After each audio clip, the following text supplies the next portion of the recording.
TV 1061, conceptualizing your ideas across the world and beyond.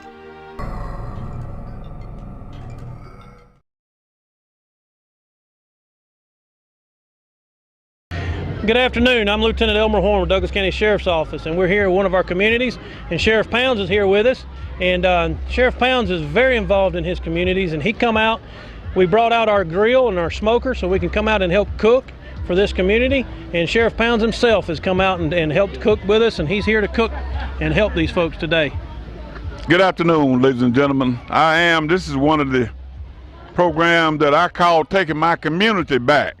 If you don't get out there and get involved in your community, you ain't gonna be able to get it back. And the sad part about it, we losing our young men at such a pace that it's unreal. We got to come up with something that will help us with these children. Got to. So this is what I'm doing. I love it. I'm out here in the sun. It's hot, but like I said earlier, we're gonna do these until we get that gap between law enforcement and the community bridge. We're gonna bridge that gap because we're gonna get out of here, we're gonna shake hands, we're gonna find out if they got any kind of problem we can assist them with, and invite them to the sheriff's office and come to the roll call. Just come see what's going on at the office. Thank y'all so much for being here. Thank you, Sheriff Pounds. And like I said, this is just one of many events that we bring this grill out to help with our communities and get involved. I'm here today at one of our community outreach days with our sound truck. And our sound truck is used for just what you see. We come out to community days, we play loud music, and be able to just have a good time with it and enjoy our community. Our sheriff's office, you get to see us in a little different light. We're not always out there writing tickets or locking people up. We come out to your community day and be a part of your day and help you celebrate your community. And this is just one of the ways that we can do that, was with our sound truck.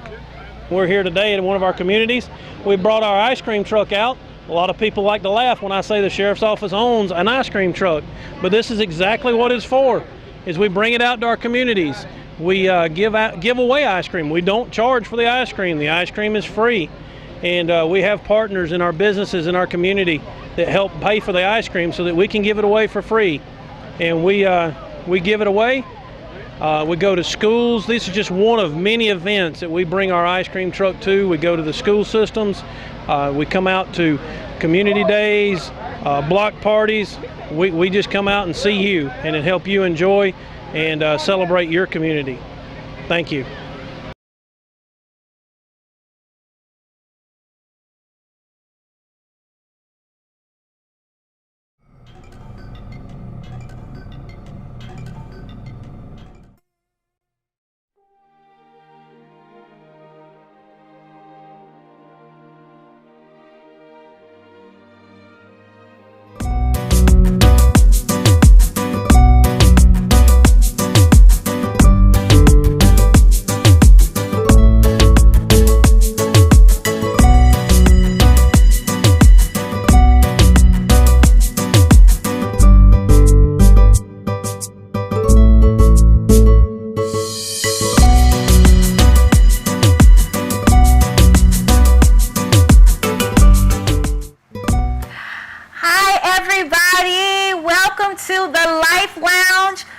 You know, I'm Kat Davis, and Tiki J, listen, she's going to be on the next segment.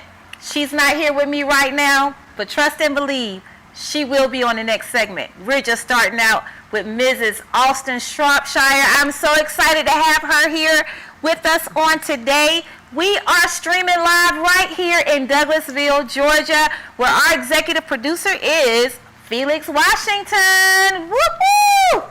Yes, and our social media manager is the one and only Mrs. Barksdale, Shantae Barksdale. Listen, y'all, I want y'all to tune in today. It's going to be great.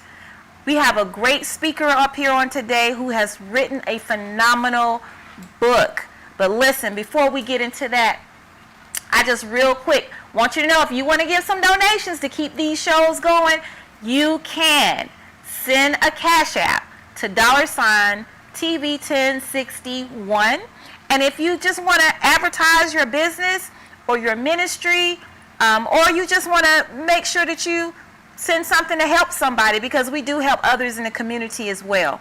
Please, please, please know that you can Cash App us at $TV1061. And we will make sure that we announce who you are. We will always make sure that we acknowledge our sponsors. A couple of our sponsors now that we have is Mrs. Carla Jordan, who has Visit. She's also a phenomenal model. Oh my God, if you could just see her work, it is phenomenal.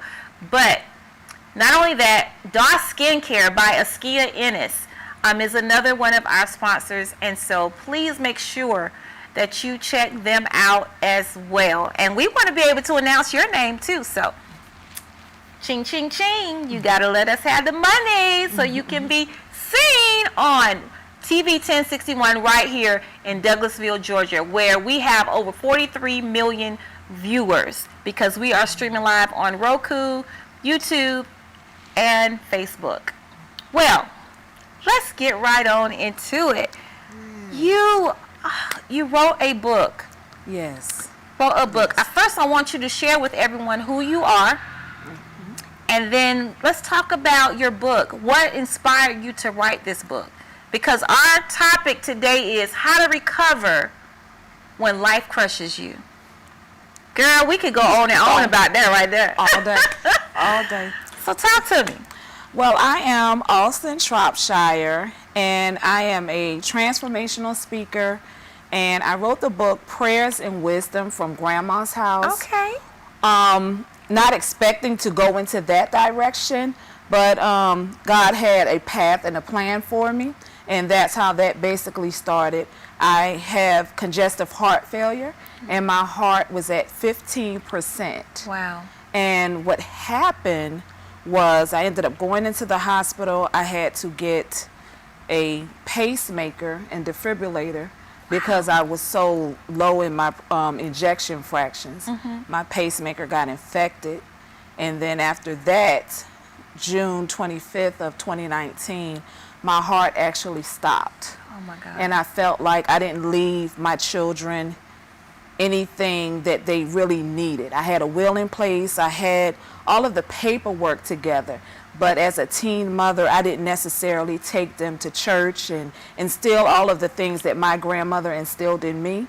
And I wanted to leave them some scriptures, some words of encouragement to make it through life. Right. And also I wanted to tell my story of the things that happened to me growing up and being a child or a young adult. And I think there's a gap between parents and children where the children think that the parents don't understand, and then the parents don't think that the kids understand. Like, you think you have problems, you don't even know what I'm dealing with. Right. And I just wanted to let my children know from me what was actually going on. And that's how I wrote the book. Wow. So how old were you when you got the defibrillator? I got the pacemaker in 2018, and I was 45. Wow. Still young. In 44. other words, people would say, you still a baby. Still a baby. Still a baby. And I didn't expect to be in that predicament, but I'm thankful I'm alive today. Yeah. And my father, he had congestive heart failure, and he passed away at 42. Wow. So I'm in a better situation, and technology has grown so much to where it was able to preserve and save my life. Absolutely. So this was more a genetic situation versus things that you may have done that could have contributed to heart failure? No, this is hereditary on my father's side. My father had congestive heart failure. Again, he passed away at 42. His mother had congestive heart failure. She passed away. I know her ejection fractions were 18%. And one of my aunts, she also had it. So it runs very deeply on that side of the family. I have a couple younger cousins that actually are struggling with it as well. So how did this affect you mentally? Because, you know, sometimes because we know that we had family members that have suffered these things before us, sometimes it can put us in a state of mind because we don't know how our life is going to be, or is my life going to turn out that way, you know. And thank God that you have surpassed the age of 42, which is, you know, when he passed away. How has it affected you mentally before you even got to that point? And then when you actually found yourself, oh my God, I'm here, you know, how did you overcome those obstacles mentally? Because I'm sure that it took a mental state upon you. It did affect me mentally, but when you have 3 boys you're trying to raise, you have to, or we are taught to suppress it. And I didn't have the time to deal with it, because actually when I found out I had congestive heart failure, it was 2002, August of 2002, and I had actually just buried my first husband in March of 2002. So I didn't have time to really focus on it. And when you're that young, you just think nothing is going to happen to me until you're actually sitting there and you're faced with it, and you have to pray to God to spare your life so you can be there for your children and your grandchildren. So in your book, I know that you had prayers in your book. Those prayers, were they prayers that grandma gave you or mama gave you, or prayers that came up during those times in your moment where you didn't know how you were going to make it, where you had to cry out to God? Where did those prayers come from? The wording of the prayers actually came from me. However, I watched my grandmother sit at the kitchen table praying and reading her Bible every single day. My mother was a Sunday school teacher. My aunt, she took us to church. So I watched them and I knew what to do, but I never took the time to pray for myself. But when you get into so many difficult situations, you have to start having that conversation with God, and God will teach you how to speak to him, because he's going to give you everything that you're asking for. And then it's like, okay, I may have prayed for this, but I really wanted this. Okay, but this is not what you said, so I gave you exactly what you said. So I've learned how to speak to him and speak positivity, favor, and blessings over my life. So I had to learn how to pray, and I wanted my children to know the exact words to say. Wow. That is so important, and what we instill in our kids. I had seen this cartoon, and I posted it on my page because I wanted to see what the perspective was for different people, because a lot of times we don't understand that a lot of things that we do in our childhood and the environment that we are in can somehow shape us into who we become. Exactly. Not that we have to stay that way, because when you learn better, you do better. And so, but I wanted us to be held responsible and be mindful of the things that come out of our mouth and what we do, because we can be oxymoronic in our own way. Absolutely. We can contradict some of the things that we say to our children versus the things that we do as well. Right. And we say one thing to them, and it's just crazy, because you know, I remember, and I've done it myself with my kids growing up. It was done to me, and I turned around and did the same thing. And I would spank my child and say, hush all that noise. Well, I'm spanking you, so but I'm telling you to shut up at the same time. You know, but that's what happened to me, you know, when I was younger. You get a spanking and they tell you they beating you, and then they telling you to shut up at the same time. So, you know, that's just oxymoronic in its own self. But I just, you know, I want people to understand how important it is.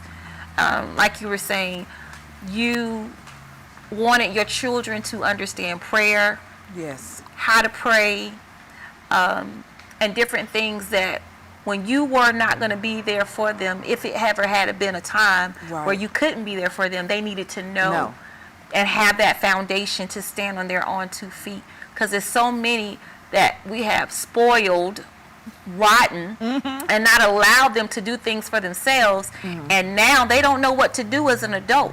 Don't know how to write a check. Don't, you know, don't know how to do anything, to go on in life on their own, and they depend on a lot of people for that. And so it is important that we instill things in our children. Yeah. So how did this affect your children as you were going through these different things? And did you have to change your lifestyle as far as your eating habits or exercising, things like that, being young, because you're in your 40s. In your 40s, you're still young. Yeah. And I said that because I'm in my 40s, yes. Yes. And I'm still young. Yes. So what changes did you make? First, I had to accept that there is a possibility that I may not be here for my children. Right. And you have to accept that first before you can move forward to eating well, making sure you're taking your medication, slowing down with hanging out and things like that. So you have to accept it. And it's like, okay, are they prepared to live on without me? Right. And so I had to focus on that. And I'm teaching them, okay, make sure you have your paperwork together. Make sure you have a place for it. This is how you run the house. Y'all need to stick together. So I was more so focused on that. The eating part is still a little iffy. Listen, I feel you. We like to eat. But I'm taking it more serious. I didn't take it as serious in the beginning. Right. And I didn't like taking pills and stuff like that. So I make sure I take my medication every single day. And I had already started going to church at that time. So I had joined the church, and I was so dedicated to it that I made sure that that was my foundation. Praying, going to church, ministering, telling people about the Lord, so I don't worry so much about leaving here. Right. Well, now that has definitely changed since the pandemic. Not being able to attend church has been a major change for a lot of people. And so while some are struggling, some are taking this whole virtual platform and really, I think, doing more in the kingdom, which I feel God intended for us to do anyway. That's and that right. is to engage with people globally. Right. So we're going to take a break. Okay. Listen, y'all. Hey, everybody. Hey, my sisters. I see y'all up there. Rivonda, Kay, all of y'all share the page, like it, comment, please. We'll be right back. My girl, Tiki J, going to be up here when we come back, so y'all stay tuned to the Life Lounge.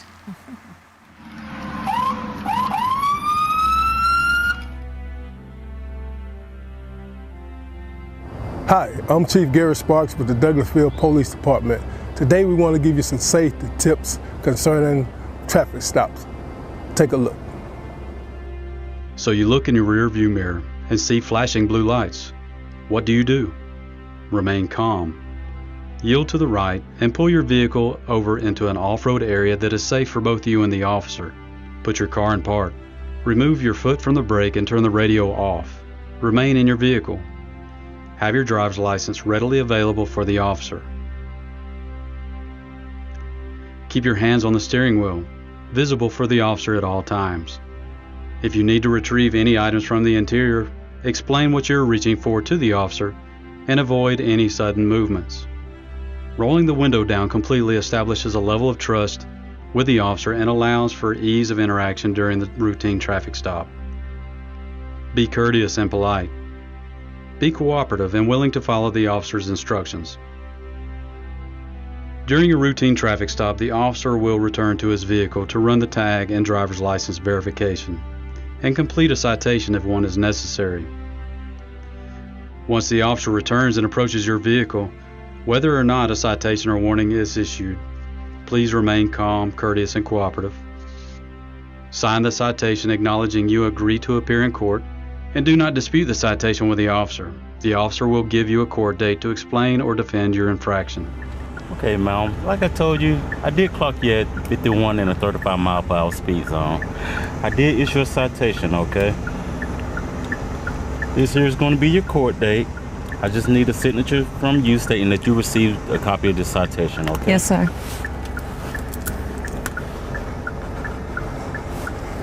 Thank you. All right. Here's your driver license. Thank you. Along with a copy of the citation, okay? You have any questions or concerns for me? No, sir. Okay, well, you have a nice day, okay? Thank you. You Thank too. you. Following these few simple steps will help ensure a safe interaction for both you and the officer. I hope these few tips help you as it relates to dealing with law enforcement and traffic stops. Not only in traffic stops, but in all encounters with law enforcement. We hope that all our encounters are safe for the citizens as well as for our officers. Again, we want you to be safe, and if you have any problems with the Douglasville Police Department, don't hesitate to give us a call and make your concerns known. I would add that Georgia is a right to carry state, and we hope that if you are carrying, that on these traffic stops and all encounters, please let the officer know that you are carrying. This will ensure your safety and our officers' safety. Thank you, may God bless you, and may God keep our community safe. We are one.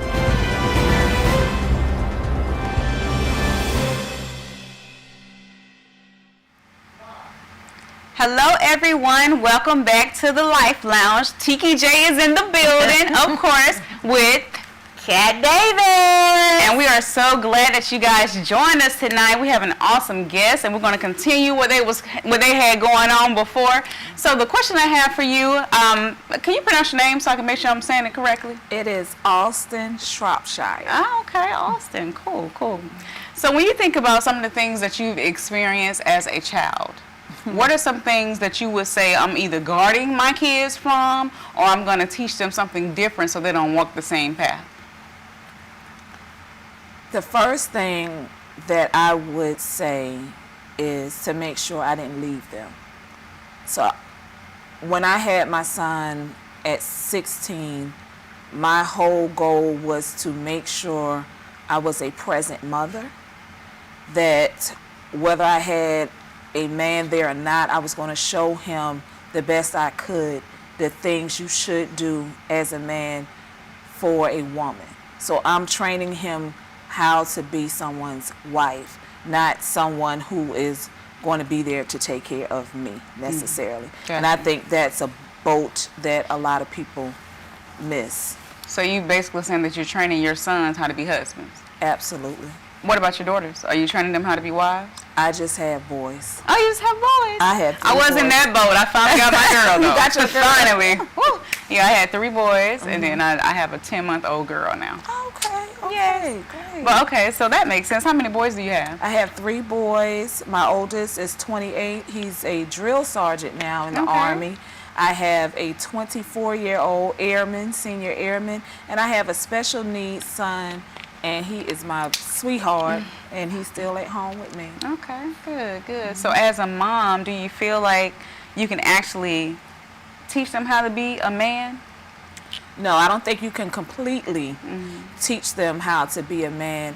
But when I say that, I mean when you've been in not so good relationships, you know that you don't want your son to verbally or physically or mentally abuse a woman. So you may say, hey, this is what you should not do.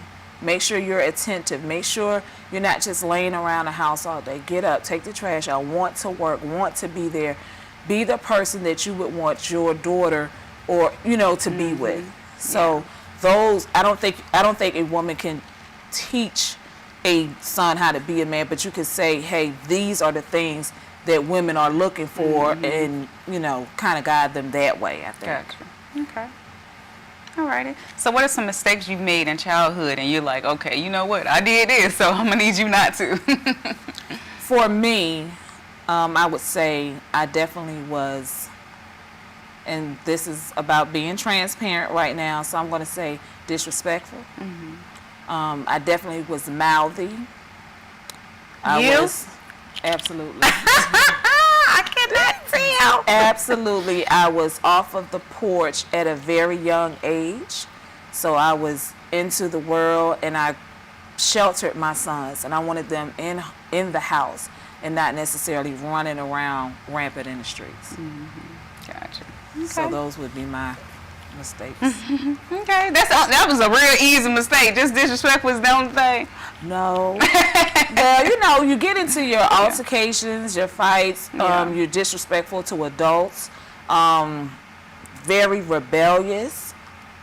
And I just had a lot of anger and a lot of hurt from issues from like a crack foundation that started at home. And I was hurting and I was very rebellious. Gotcha. So how did you work past that hurt and that anger? I don't think I got to that part until the season I'm in now. Gotcha. Because I think a life-threatening illness have you check it, and I wasted a lot of time being angry about a lot of different things, and you don't know how to process it, you don't know what to say. And back then, you just didn't question parents or adults about what's going on and why is this happening. You just kind of held it in and kept it moving. So in this season, you have to ask the questions and you have to let it go.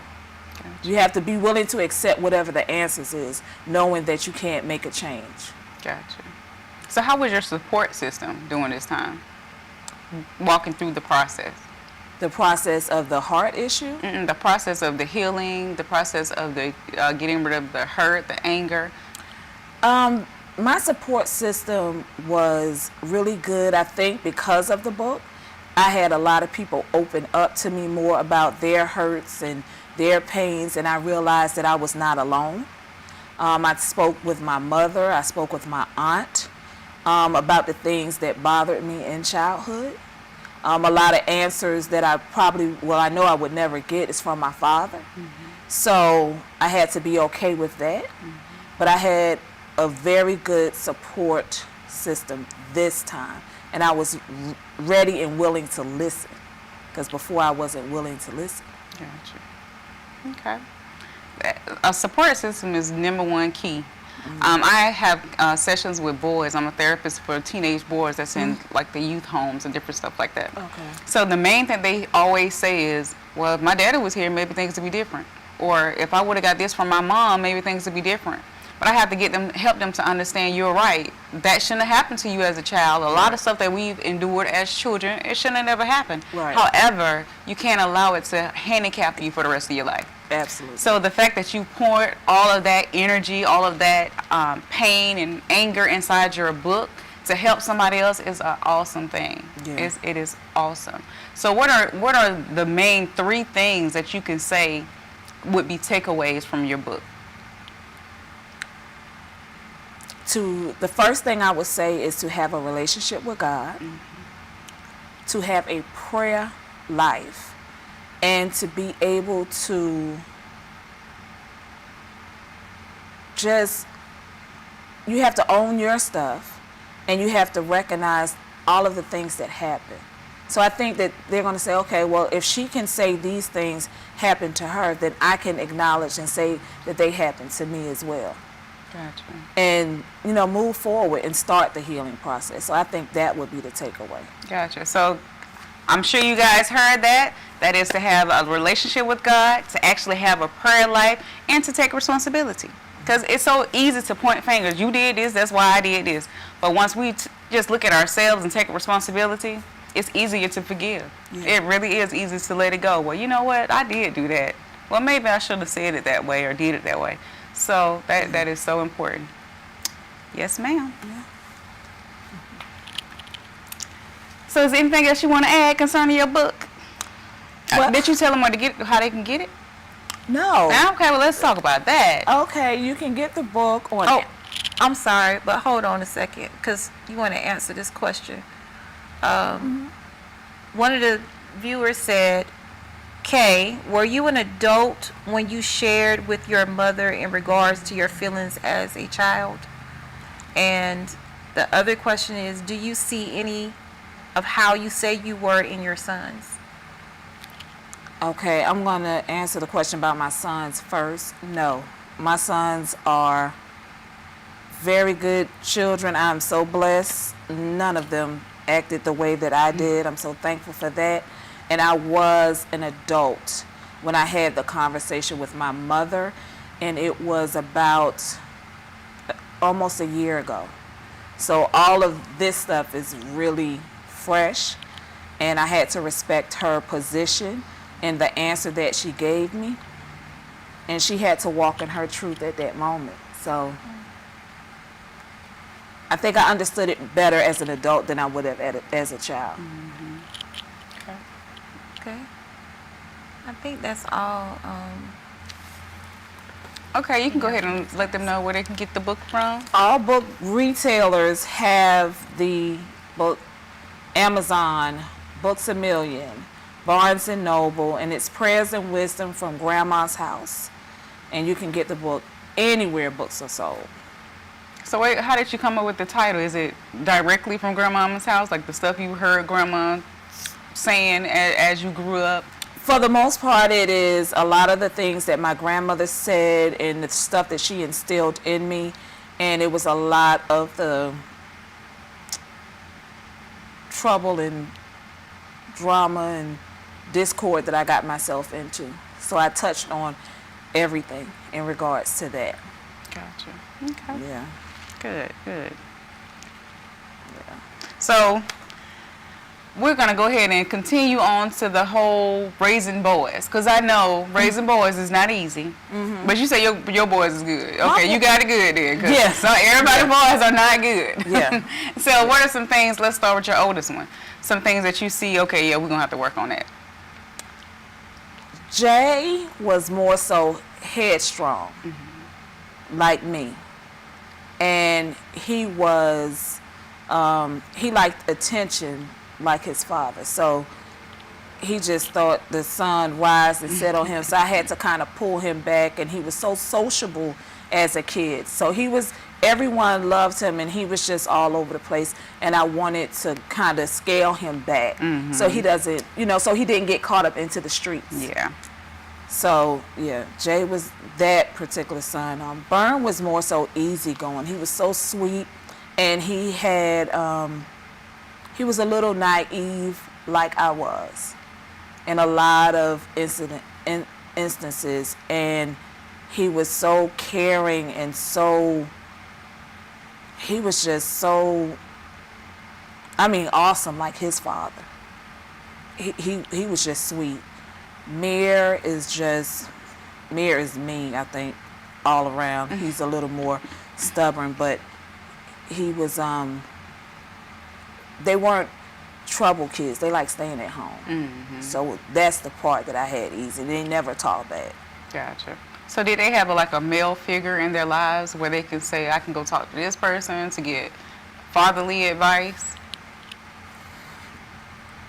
I think Jay had Byrne and Mir's father to talk to more so because I was married to him at that time. And Byrne and Mir were younger. They were 3 and 5 when their father was murdered.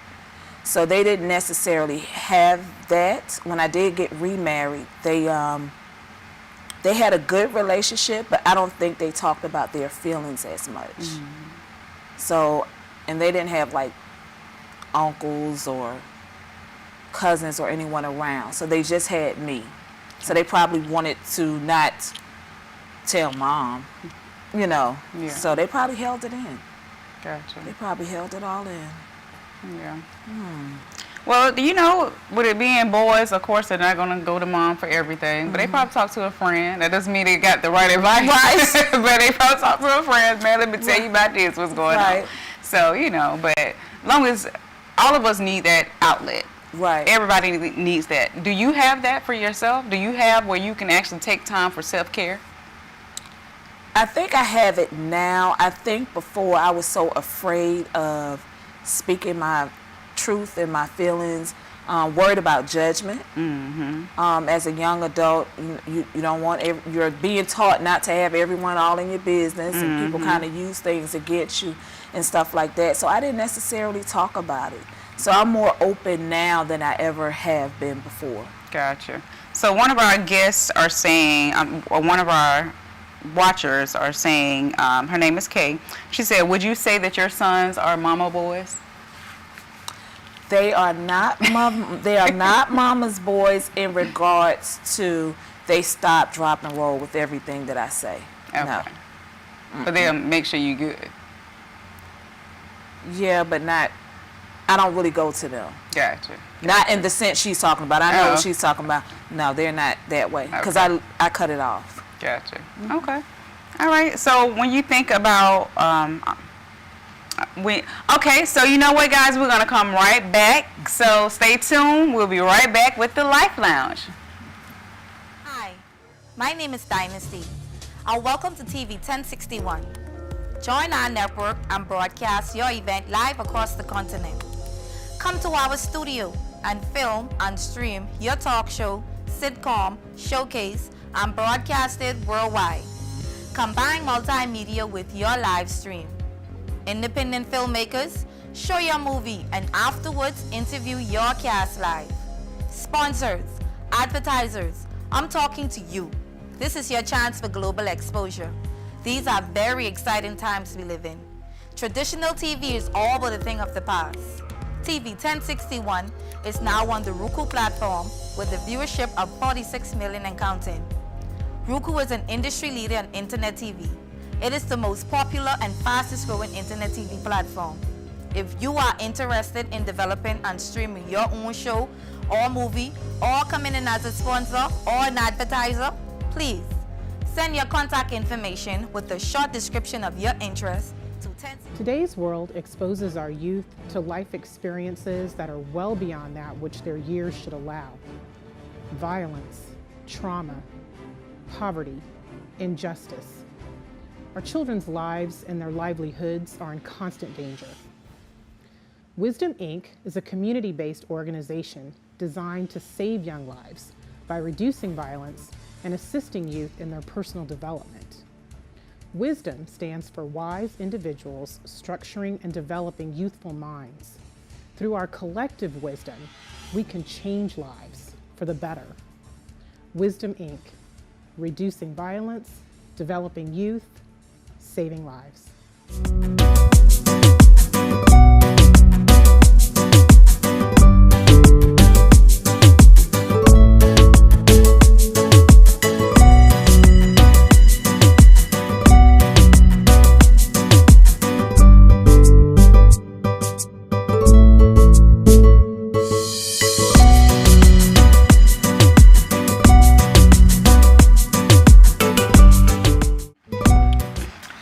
Everybody, thank you for coming back to the Life Lounge. We are going to continue on, but before we do, let's talk about the live streams that we have going on each week. So on Tuesdays, we have the Real Estate Tea that comes on at 12:30 p.m. Then we have the Flavor that comes on at 8 p.m. on Wednesday, as well as the Playlist at 9:30 p.m. On Friday, of course, you have the Life Lounge with Tiki J and Kat Davis at 7 p.m. Then you have the Bedroom Chronicles. I almost forgot about them. They have moved to Thursdays. I know y'all used to watching them on Fridays, but they're on Thursdays at 6 o'clock. And then we have the Conversation at 3:30 p.m. on Saturdays. And then on Sundays, we have the Talk Show Divas that come on at 4:30 p.m. And of course, the Talk Show Kings as well. So I said all of that to say, all of those shows come on. You can have your commercial come on the show in between segments, and it's just for a little small fee. Send that donation to TV 1061 and have your ministry or your business or whatever you want to advertise right here on TV 1061. We stream live in Douglasville, Georgia, where our executive producer is Felix Washington. Yes! And our social media manager is Shantae Barksdale. So I had to get all of that out, y'all. Get that on out the way so we can get to the real conversation, right? Let's do this. So one of our watchers commented, her name is Isha Small. She said, best mother-in-law in the world.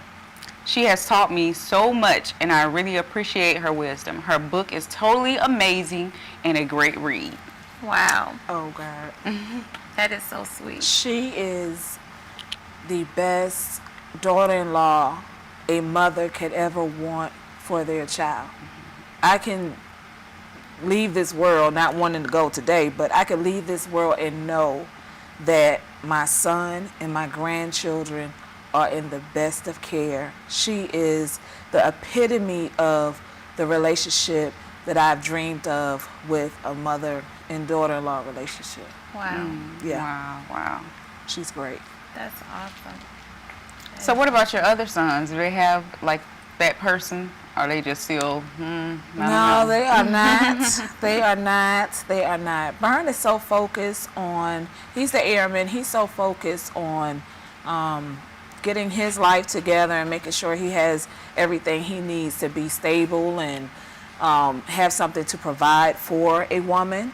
And Mir is special needs. All he wants to do is just play his game, and he is fine with that. So, yeah, so they don't have a relationship. Gotcha.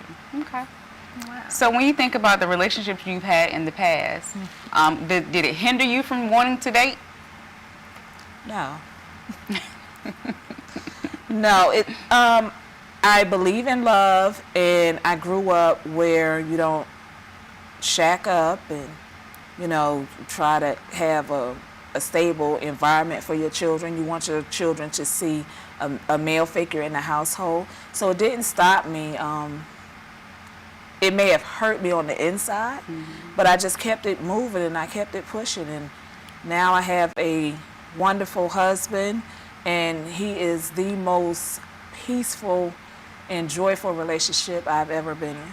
Oh, wow, that's awesome. Yeah. That's awesome. So it was worth the wait? Yeah, absolutely. Did y'all face any type of obstacles, being that you said that you went through some things in your prior relationships? Did y'all face some obstacles that you think occurred from your past relationships? Well, yes. When you're used to relationships that are dramatified and that escalate, and being an alpha woman, I'm not a person that's going to necessarily back down. So as in childhood, I was talking and always had something to say.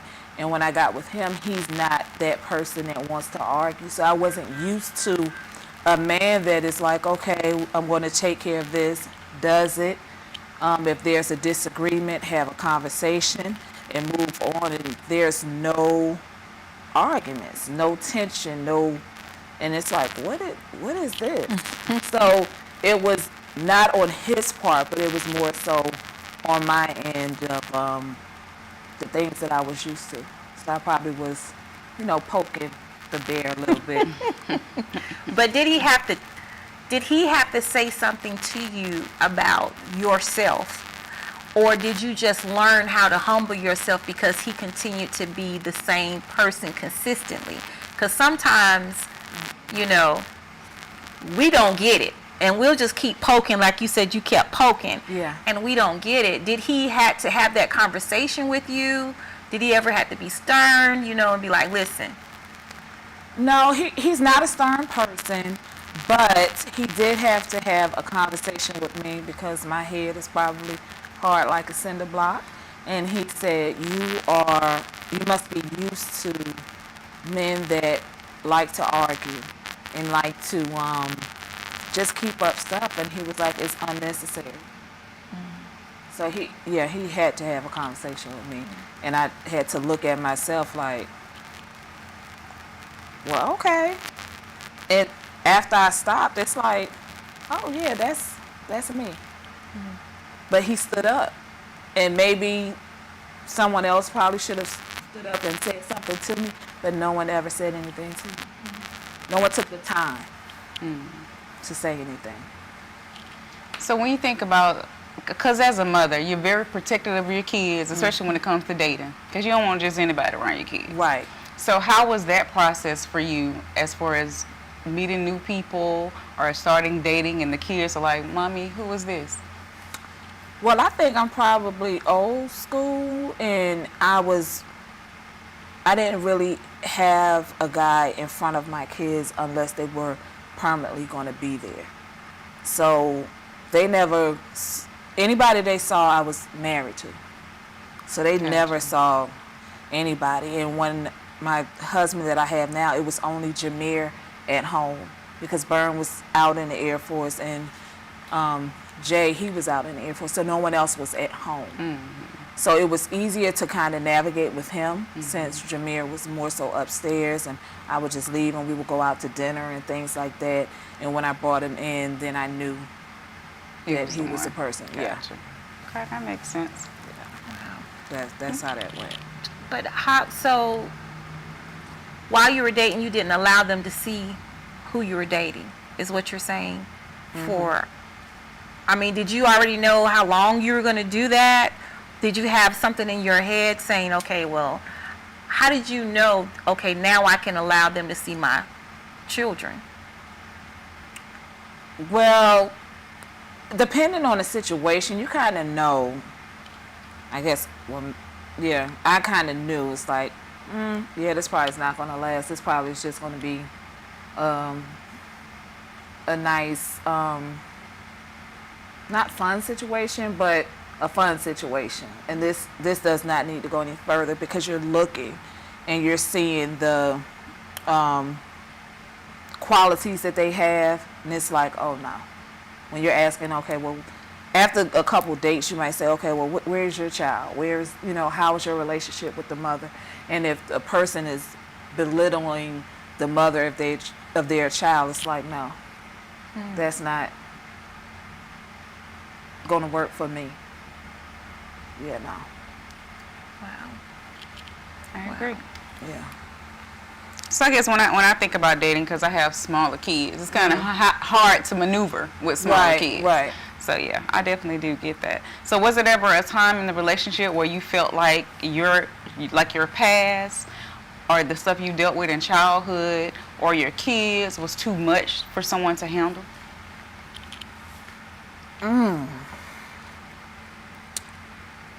For every relationship that I've had, yes. I'm more, like I said, I'm more transparent now. So the conversations my husband and I have about childhood experiences and things like that, he listens, and he doesn't necessarily give his input, and he'll just say that I'm here for you. So I think he allows me to get it out, but I don't think he judged because he's still right there. He's always by my side. He's always. That's awesome. Always by my side. So, a lot of things have come out recently. So everything is kind of new and fresh. But he knows about the childhood stuff. But, just in life, a lot of stuff, when you're getting answers, then you're bringing the answers to why things happen. And that's a whole nother dynamic in itself. Gotcha.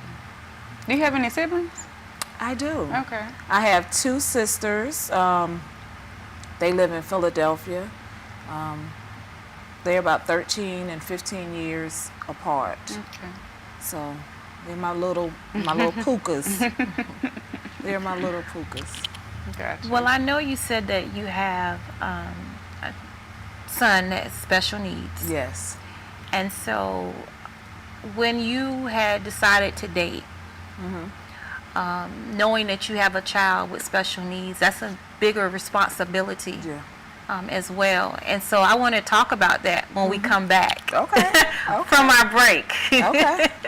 So we'll be right back, you all. We got to go on a break. Please stay tuned. We have more to discuss right here at the Life Lounge. Yo, what's up, y'all? I'm Dynasty Smith, and I'm your host for The Flavor, where we're going to be showcasing some of the hottest independent artist videos from all around. So y'all tune in every Wednesday at 8 o'clock just by typing into your YouTube bar TV 1061. So if you go into your YouTube search bar, type in TV 1061 to join us every Wednesday at 8 o'clock to check out some of the hottest new independent artist videos from all over. If you want to check us out on Facebook, just type in The Flavor and you can find us on Facebook. And yo, for you artists out there, lights, camera, action. Now the camera's on you. If you want to get your video aired on The Flavor, then you need to hit us up at 1061tv@gmail.com. Send us your YouTube link, and then we'll get back to you on details on how you can be on The Flavor. Yo, what's up, y'all?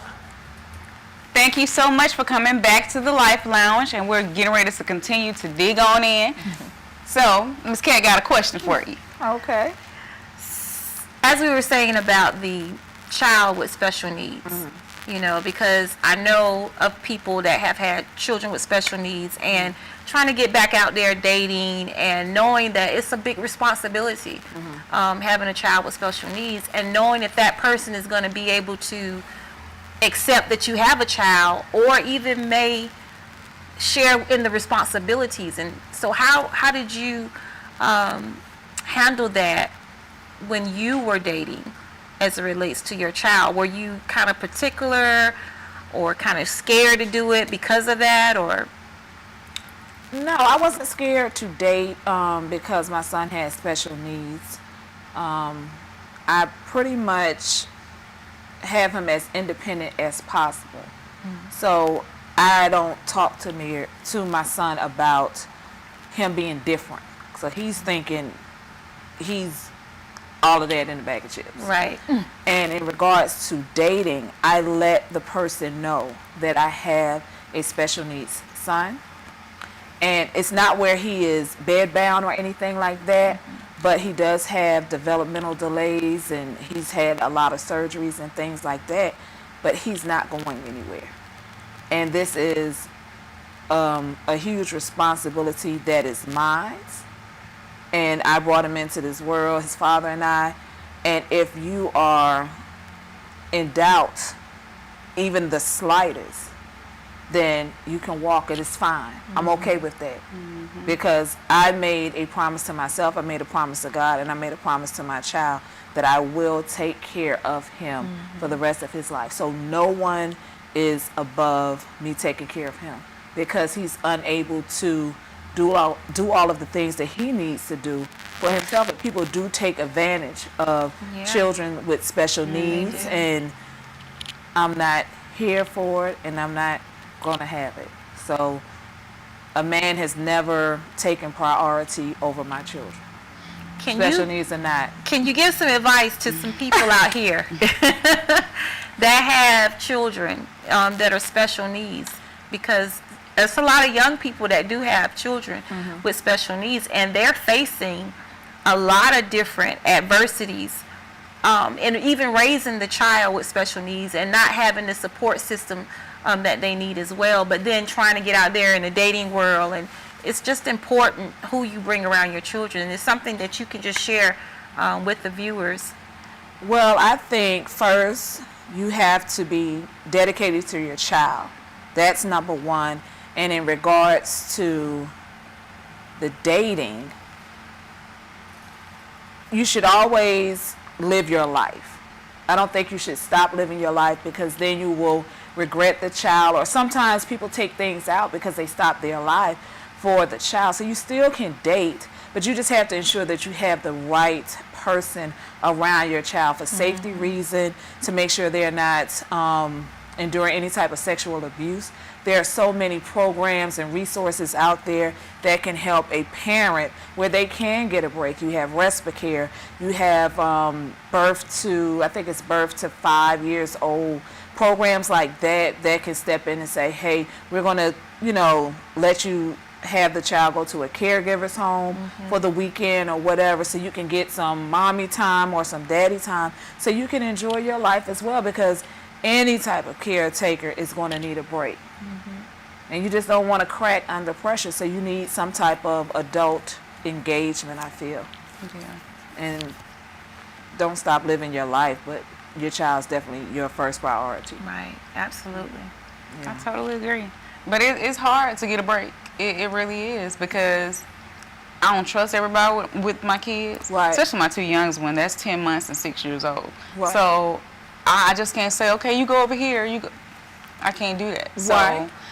It's hard. Even with the places you name, I'm still wondering. I won't be able to rest still. You see what I'm saying? Even though I ain't with them, I still won't be able to rest because I'm thinking like, what's going on? Who's doing something to them?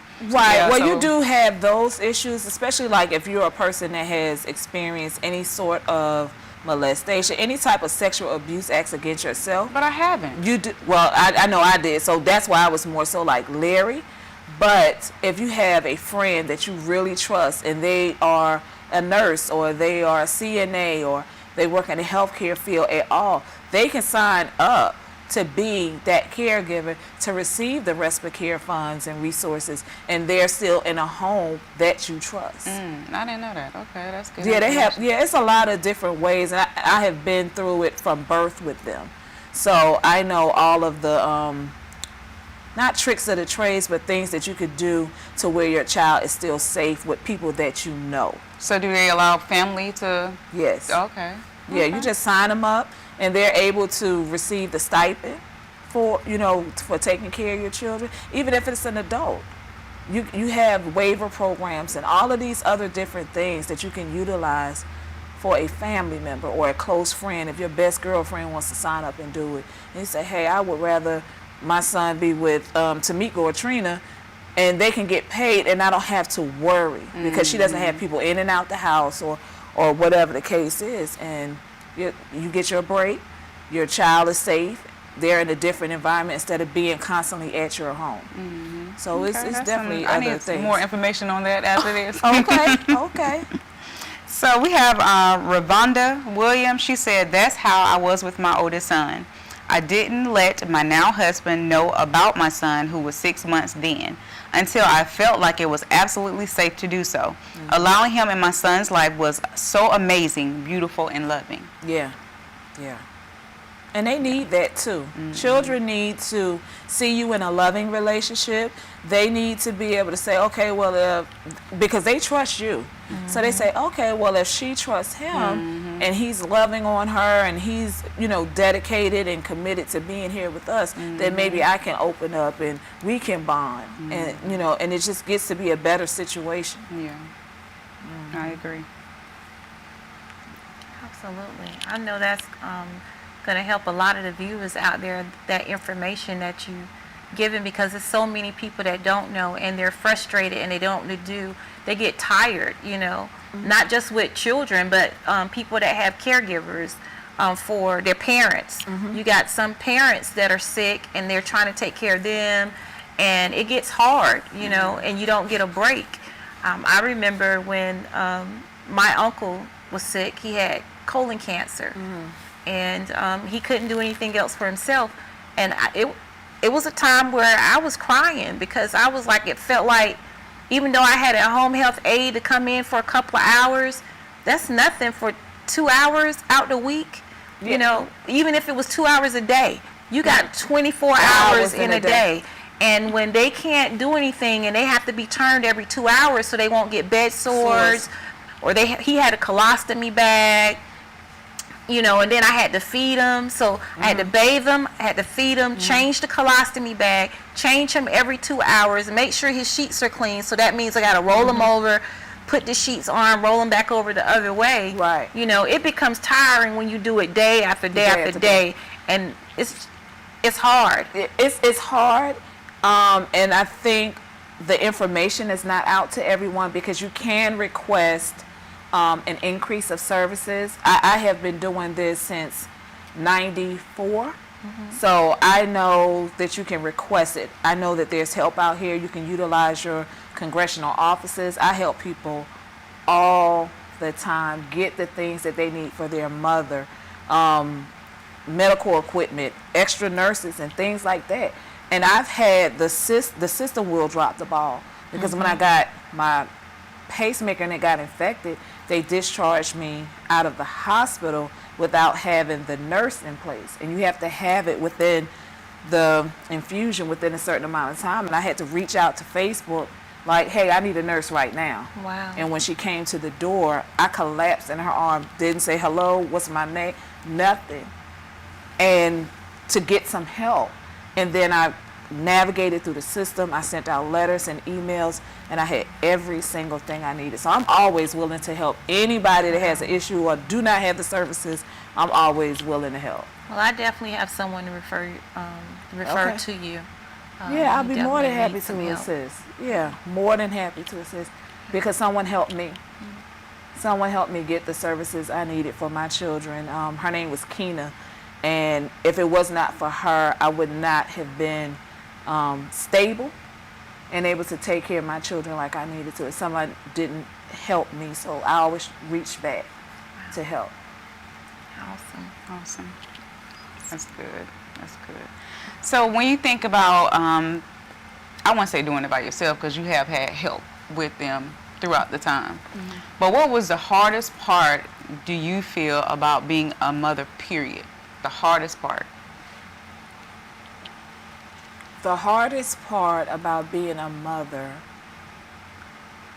to black male boys for me was not knowing if they were going to get in trouble, if they were going to go to jail, if they were going to come home from walking to the store.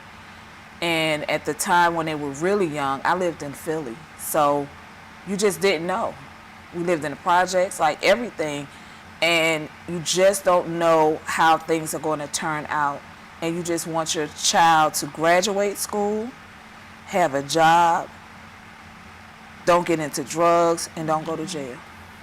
And don't get killed. And I worried about that so much. So once they got of age and now they want something and they understand, especially my oldest son, he has children of his own, I feel like I am home free. I mean, but you still have to worry about them getting pulled over nowadays. But as a mother, those are the things you worry about, them getting caught up into the wrong crowd and things like that. Gotcha. Yeah, a lot of sleepless nights. So them prayers was working. They was working. They didn't know I was praying, but I was definitely praying for the covering of them. And I pleaded the Psalms 23, Psalms 57 over their lives every day. They didn't even know I was putting oil in their brushes. Wow. So that when they brushed their hair, they had some type of protection. Now explain that to people, because some people don't even understand. That went way over their head. When you said you was putting oil in their brushes, they don't know nothing about that. About the oil.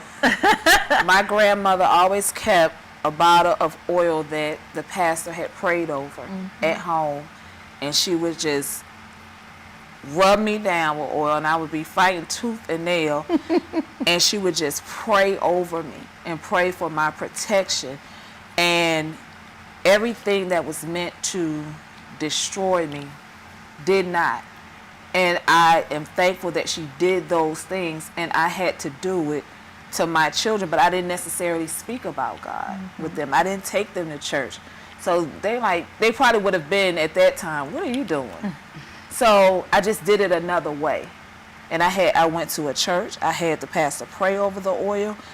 His name was Pastor Lane, and I would just put it in the brush. I taught my daughter-in-law how to do the same thing.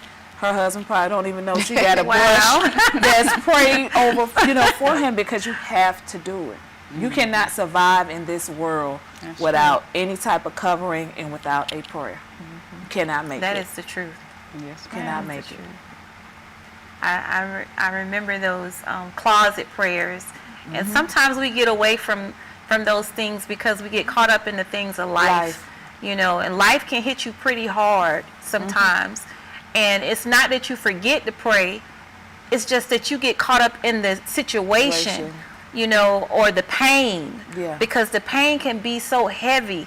And I don't know about any of y'all, but I remember having the pain where it literally feel like something is weighing on you, like you can't even move. Like you about to collapse. Yes, pain can be great. Not great as in good, but a great amount of pain that will literally take you out. if you allow it to. Yeah. And it has taken some people out. The strongest people that I know, it has taken them out, you know. Right. And so that's why you have to have somebody in your life that holds you accountable. You should always have a partner in your life that holds you accountable. Absolutely. Yeah. Absolutely. Absolutely. You cannot make it if someone is not going to check you and tell you the truth. And it has to be somebody you respect to even take the information. So That's true. Yeah, well, y'all, we about to take a break. We'll be right back. Y'all stay tuned. Don't go. Oh, is this the last segment, y'all? Listen, I was trying to bring y'all back again. I must didn't want to go nowhere, did I? I think we still got one more left. What you think? No, I'm just kidding. This time went by so quick. Oh my goodness, we were just getting in deep. I wanted to know. Now we're gonna have an after session because I need to know more about this trip. Yes, indeed. But we thank y'all for staying tuned with us. Y'all know how we do it here on the Life Lounge with Tiki J and Kat Davis. And thank you so much, Miss Austin Shropshire. I said it right. Yes. Listen, y'all don't forget about us. Y'all come back again and see us right here At the Life Lounge. Goodbye.